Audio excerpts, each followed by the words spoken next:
Okay, mag-start tayo sa pan. Lalagyan natin siya ng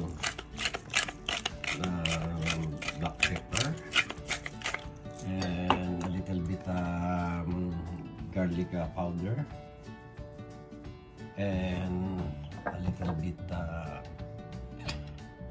oyster sauce. But gagawin pa tayo sa oyster sauce mamaya, pinaka-sauce na konti-konti lang para lang siya lumasa. Ngayon hindi ko nakakamay, nagugas na ako kamay pero ito na lang. Tapos natin ng mga 10 to 20 minutes para na mag-penetrate yung kanya, yung mga ingredients na nilagay natin.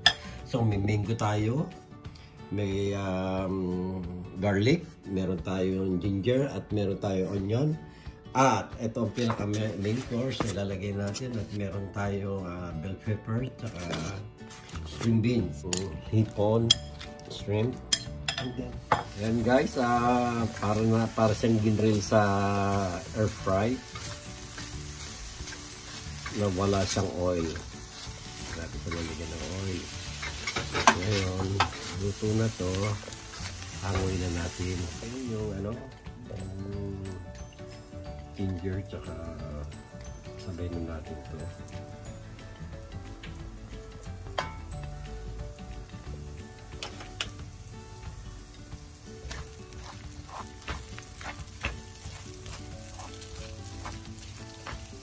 Napalaking hiwa ng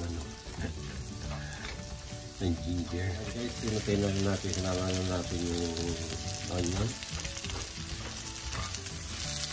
Tapos, hindi mo natin masyadong sukan lang ito. Sinalagyan na natin itong string beans.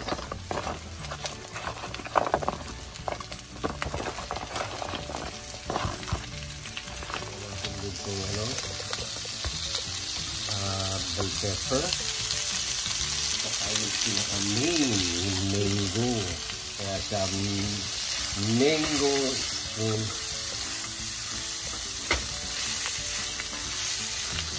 At take note, lalagyan natin ng konting guys, lalagyan natin ng little bit na sesame para maging aroma ang kanya.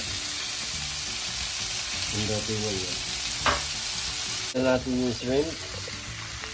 At yung sauce natin na ginawa kanina na oyster sauce with a low sodium sauce with a little bit sugar. Ngayon, ikupan na natin siya. Atasin na natin siya. Wow! Smell good! Hindi lang look delicious, yummy talaga, guys. Try nyo to. Simple lang. Simple luto. Tapos, sarap ito, guys. Try nyo. Ito yung sauce, oh. Ito yung sauce niya, oh. Wow!